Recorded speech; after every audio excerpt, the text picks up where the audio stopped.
Okay, so what I need everyone to have on you is you all have this tub, right? You also all have, pardon me for a second while I have everything. You may or may not have a mat from the first week. If you don't, as long as you have a flat surface to work on, you're fine. And last, you have this sorting tray. Great. Okay. Now I'm going to set up my little table on my chair, and I might be out of your view for a second, and I'm going to show you what we're going to do. Okay.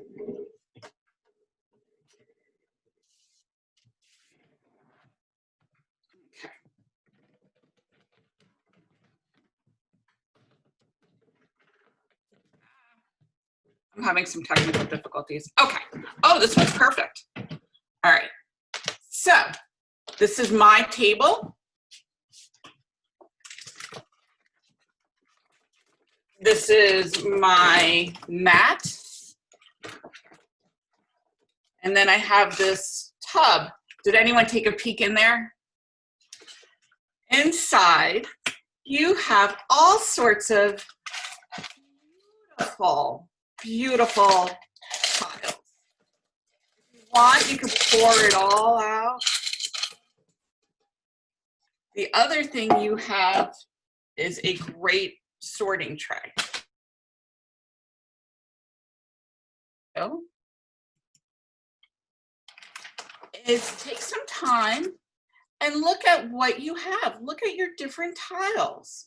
You might have ones that are rough. Touch them in your hands, feel them.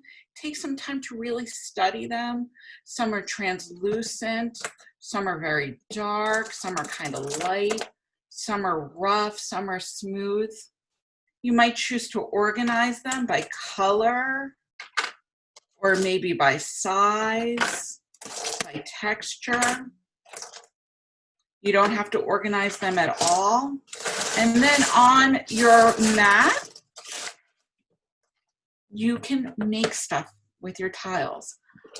Anything you want. The book that we suggested for you, Pezzatino, we're actually going to read a different book later because I have another book I love.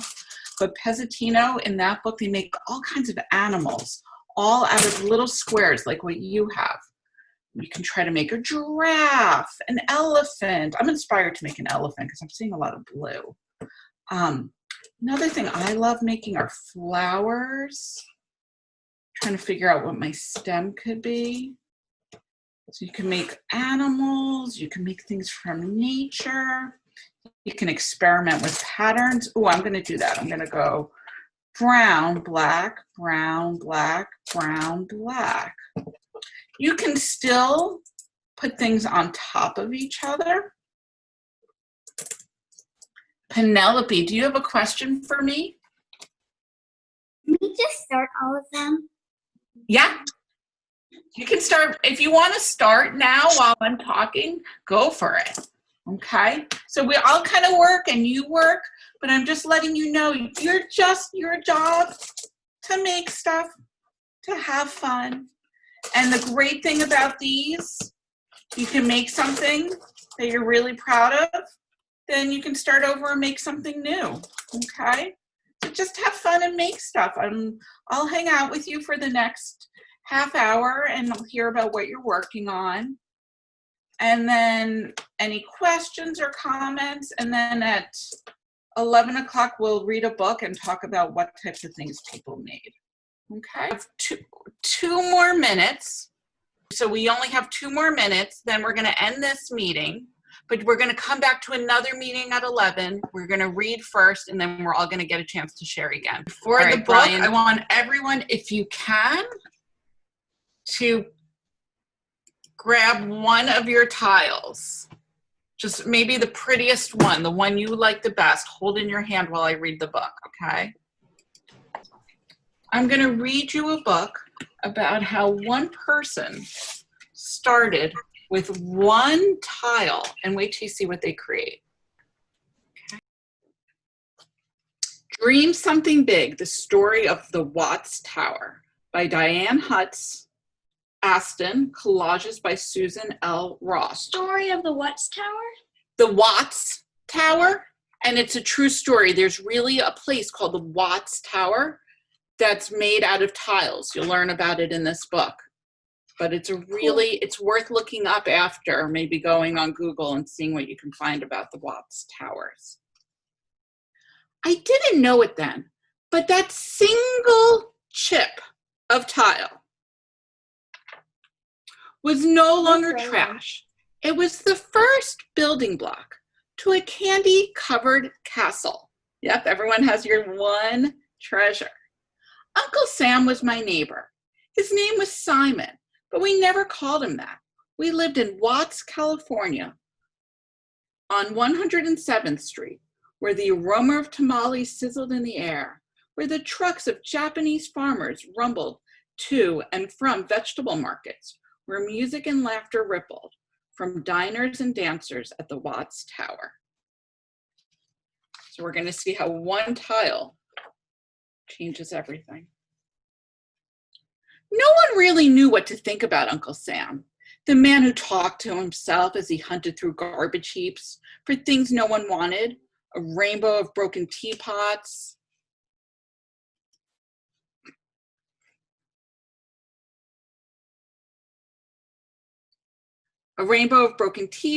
plates, tiles, and sparkling bottles. I collected jewels with him along the railroad tracks, sacks and sacks and sacks of them. My favorite were the tiles with blue flowers, the soda bottles with the girl, and the bubbles and the green horse. For every bag of bits, he gave me a penny. Pennies bought a lot of candy. So our narrator is collecting tiles for her Uncle Sam. Uncle Sam worked in a tile factory every day except for Sundays and holidays. But he worked on his creation every night, every Sunday, every holiday. He took those bags of glass and smashed them. I watched him shove steel rods under the railroad tracks and transform them into rings. Uncle Sam was small and skinny, but his muscles were mighty. Some people called him crazy, but he wasn't. He was a magician. Now I'm going to tell you a little something I learned about this book. He's not a magician like rabbit out of your hat kind of magician. He's a magician in that he's a magical artist. He can create something so impressive, starting with something so little. In broken things, he saw what no one else noticed. He found hearts in the backs of old ice cream parlor chairs, flowers in faucet handles, the sun in rusty gears. People who couldn't see the hearts and flowers wondered, why build it?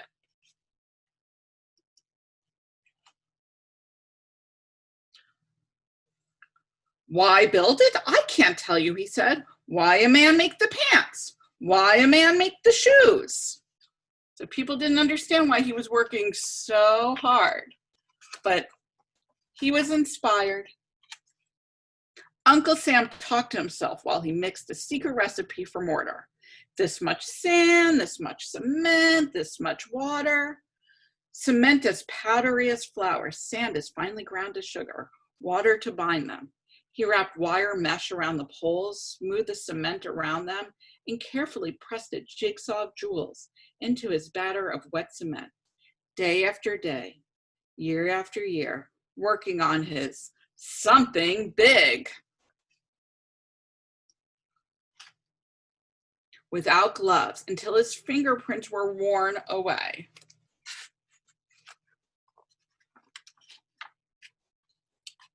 Can we get a good look at that? A ship appeared, a tower rose, a cactus garden bloomed.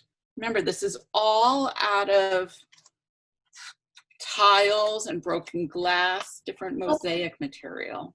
What's the tower name? What's the tower called? This Watts. I'll write down the name after this. W-A-T-T-S. Okay. In his strange mix of Italian and English, that was difficult for all of us to understand, He told us about the great towers and the ship he'd seen as a child in the parades of his village of Robatoli, towers that were 6 stories high. He's telling, the kids just love to hear from him. They watch him create.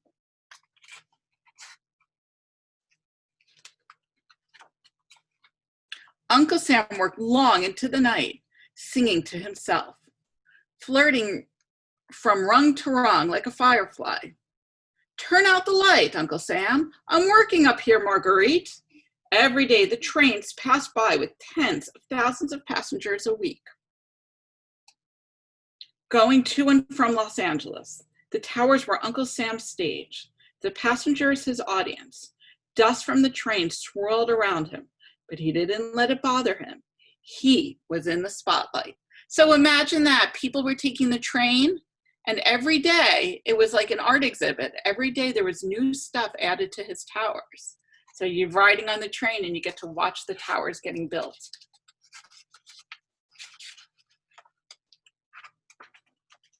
Another tower arose. Uncle Sam showed my children the triangles. So now we know how long he's been working. Started when our narrator was a kid, and now she's talking about her own children. In the branches of trees, triangles, he said, were the strongest shapes. That's an interesting fact for building. He built his towers with triangles, day after day, year after year. Take a moment and take this in. I love that many of you are holding one special tile still, like I told you to in the beginning. He showed me and my children the beauty of broken angel, a bowling ball, a boot, the usefulness of an airplane wing, the pattern shells and rocks could make. Uncle Sam was like a spider weaving his web of steel and cement in lacy shadows. The 3rd tower was his last. He wrote his initials and Nostro Piablo in cement. Our town, a village for the world. So everything is complete.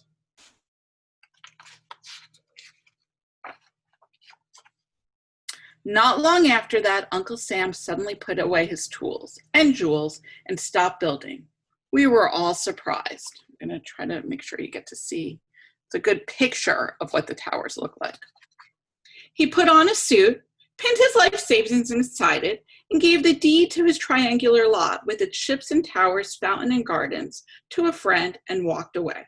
We never saw Uncle Sam again. So he made his wonderful creation and then he left. After years and years.